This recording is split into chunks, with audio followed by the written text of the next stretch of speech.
नमस्कार मित्रों, आप सभी को स्वागत है आख्यान हिंदी कहानी की और एक नई वीडियो में। आज हम इस वीडियो के माध्यम से नवरात्रि के 8वें दिन माता भगवती की 8वीं स्वरूप देवी महागौरी की कथा बताने वाले हैं। नवरात्र अब अपने अंतिम पड़ाव पर पहुंच चुका है। आज माँ दुर्गा के 8वें स्वरूप आदि शक्ति महागौरी की पूजा की जाती है। अष्टवर्षा भवेद गौरी यानी इनकी आयु 8 साल की मानी गई है। इनके सभी आभूषण और वस्त्र सफेद हैं, इसीलिए उन्हें श्वेतांबरधरा कहा गया है। देवी माँ की 4 भुजाएं हैं और वाहन वृषभ है, इसीलिए वृषारूढ़ा भी कहा गया है इनको। 8वें दिन की पूजा देवी के मूल भाव को दर्शाता है।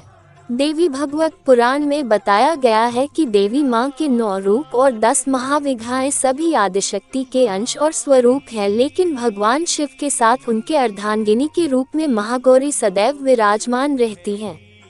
इनकी शक्ति अमोघ और सदैव फलदायिनी है।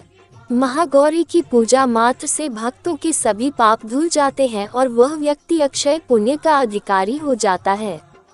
ज्यादातर घरों में नवरात्र की अष्टमी तिथि के दिन कन्या पूजन किया जाता है, वहीं कुछ लोग नवमी तिथि के दिन कन्या पूजन करते हैं। शिव पुराण के अनुसार महागौरी को 8 साल की उम्र में ही अपने पूर्व जन्म की घटनाओं का आभास होने लग गया था। उन्होंने इसी उम्र से ही भगवान शिव को अपना पति मान लिया था और शिव को पति रूप में पाने के लिए तपस्या भी शुरू कर दी थी। इसलिए अष्टमी तिथि को महागौरी के पूजन का विधान है। इस दिन दुर्गा सप्तशती के मध्यम चरित्र का पाठ करना विशेष फलदायी होता है। जो लोग 9 दिन का व्रत नहीं रख पाते हैं, वे पहले और 8वें दिन का व्रत कर पूरे 9 दिन का फल प्राप्त करते हैं। महागौरी की कथा। देवी भागवत पुराण के अनुसार देवी पार्वती अपनी तपस्या के दौरान केवल कंदमूल, फल और पत्तों का आहार करती थी। बाद में माता केवल वायु पीकर ही तप करना आरंभ कर दिया था। तपस्या से माता पार्वती को महान गौरव प्राप्त हुआ है और इससे उनका नाम महागौरी पड़ा। माता की तपस्या से प्रसन्न होकर भगवान शिव ने उनको गंगा में स्नान करने के लिए कहा। जिस समय माता पार्वती गंगा में स्नान करने गईं, तब देवी का एक स्वरूप श्याम वर्ण के साथ प्रकट हुई, जो कौशिकी कहलाई, और एक स्वरूप उज्ज्वल चंद्र के समान प्रकट हुआ, जो महागौरी कहलाई। माँ गौरी अपने हर भक्त का कल्याण करती है और उनको सभी समस्याओं से मुक्ति दिलाती है। महागौरी की एक अन्य कथा भी प्रचलित है। इसके अनुसार जब माँ उमा जंगल में तपस्या कर रही थी, तभी एक शेर वन में भूखा घूम रहा था। खाने की तलाश में वहां पहुंचा जहां माँ तपस्या में लीन थी। देवी को देखकर शेर की भूख बढ़ गई और शेर उनकी तपस्या पूरी करने का इंतजार करने लगा। इस इंतजार में वह काफी कमजोर हो गया। देवी जब तप से उठी तो शेर की दशा देखकर उन्हें उस पर बहुत दया आई। माँ ने उसे अपनी सवारी ली और एक प्रकार से उसने भी माँ के साथ तपस्या की थी। इसलिए देवी महागौरी का वाहन बैल और सिंह दोनों ही हैं। देवी भागवत पुराण के अनुसार महागौरी का वर्ण रूप से गौर अर्थात सफेद है और इनके वस्त्र व आभूषण भी सफेद रंग के ही हैं। माँ का वाहन वृषभ अर्थात बैल है, जो भगवान शिव का भी वाहन है। माँ का दाहिना हाथ अभय मुद्रा में है और नीचे वाले हाथ में दुर्गा शक्ति का प्रतीक त्रिशूल है। महागौरी के ऊपर वाले हाथ में शिव का प्रतीक डमरू है। डमरू धारण करने के कारण माँ को शिवा के नाम से भी जाना जाता है। माँ का नीचे वाला हाथ अपने भक्तों को अभय देता हुआ वरमुद्रा में है और माँ शांत मुद्रा में दृष्टिगत है। देवी के इस रूप की प्रार्थना करते हुए देव और ऋषिगण कहते हैं, सर्व मांगल्य मांगल्ये शिवे सर्वार्थ साधिके शरण्ये त्र्यंबके गौरी नारायणी नमोस्तुते। धन वैभव की अधिष्ठात्री देवी है महागौरी। माँ महागौरी अपने भक्तों के लिए अन्नपूर्णा स्वरूप हैं। ये धन वैभव और सुख शांति की अधिष्ठात्री देवी हैं। सांसारिक रूप में इनका स्वरूप बहुत ही उज्जवल, कोमल, श्वेत वर्ण और श्वेत वस्त्रधारी है। देवी महागौरी को गायन संगीत प्रिय है और यह सफेद वृषभ यानी बैल पर सवार हैं। इन दिन कन्या पूजन का भी विधान है। कुछ लोग नवमी के दिन भी कन्या पूजन करते हैं, लेकिन अष्टमी के दिन कन्या पूजना करना श्रेष्ठ रहता है। कन्याओं की संख्या 9 हो तो अति उत्तम है, नहीं तो 2 कन्याओं के साथ भी पूजा की जा सकती है। अष्टमी तिथि के दिन नारियल का भोग लगाने की परंपरा है। भोग लगाने के बाद नारियल प्रसाद रूप में बांट दें।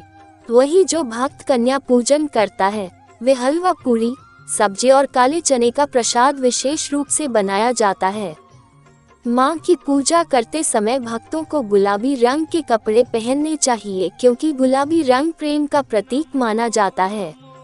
माता महागौरी का ध्यान मंत्र। श्वेते ब्रूस समारूढ़ा श्वेतांबरधरा शुचि महागौरी शुभम दद्यान महादेव प्रमोददा या देवी सर्वभूतेषु माँ गौरी रूपेण संस्थिता नमस्तस्यै नमस्तस्यै नमस्तस्यै नमो नमः। महागौरी की पूजा विधि। अष्टमी तिथि पर महागौरी की पूजा का विधान भी बाकी दिनों की तरह ही होता है। जिस तरह सप्तमी तिथि को माता की पूजा की जाती है, उसी तरह अष्टमी तिथि को भी शास्त्रीय विधि से पूजा की जाती है। इस दिन माता के कल्याणकारी मंत्र ओम देवी महागौर्याय नमः का जप करना चाहिए और मां को लाल चुनरी चढ़ानी चाहिए। सबसे पहले लकड़ी की चौकी पर लाल कपड़ा बिछाकर महागौरी की मूर्ति या तस्वीर स्थापित करने के बाद महागौरी यंत्र रखकर स्थापना करनी चाहिए। मां की कांति भक्तों को सौंदर्य प्रदान करने वाली मानी जाती है। हाथ में सफेद फूल लेकर मां का ध्यान करें और फूल अर्पित करें और विधिवत पूजन करें। महागौरी को रात की रानी के फूल बहुत पसंद हैं। अगर आपके घर अष्टमी पूजी जाती है तो आप पूजा के बाद कन्याओं को भोजन भी करा सकते हैं। ये शुभ फल देने वाला माना गया है। माता महागौरी का ध्यान मंत्र। श्वेत वृष समारूढ़ा श्वेतांबरधरा शुचि महागौरी शुभम दद्या महादेव प्रमोददा। अर्थ, माँ दुर्गा का 8वां स्वरूप है महागौरी का। देवी महागौरी का अत्यंत गौर वर्ण है। इनके वस्त्र और आभूषण आदि भी सफेद ही हैं। इनकी 4 भुजाएं हैं। महागौरी का वाहन बैल है। देवी के दाहिने ओर के ऊपर वाले हाथ में अभय मुद्रा और नीचे वाले हाथ में त्रिशूल है। बाएं ओर के ऊपर वाले हाथ में डमरू और नीचे वाले हाथ में वर मुद्रा है। इनका स्वभाव अति शांत है। महागौरी माता स्तुति मंत्र। या देवी सर्वभूतेषु मां महागौरी रूपेण संस्थिता नमस्तस्यै नमस्तस्यै नमस्तस्यै नमो नमः।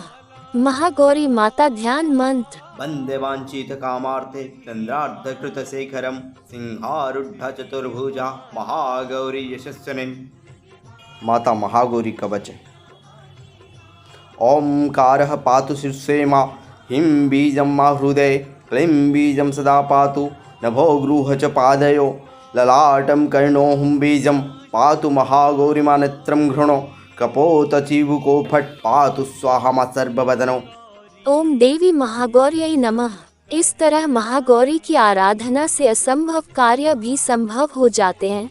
समस्त पापों का नाश होता है, सुख सौभाग्य की प्राप्ति होती है और हर मनोकामना पूर्ण होती है। इस कहानी को अंत तक सुनने के लिए आपका बहुत बहुत धन्यवाद। अगर आपको ये कहानी अच्छी लगी तो कृपया इस वीडियो को लाइक करें। आख्यान हिंदी कहानी चैनल को सब्सक्राइब करते हुए अपना प्यार और आशीर्वाद दें।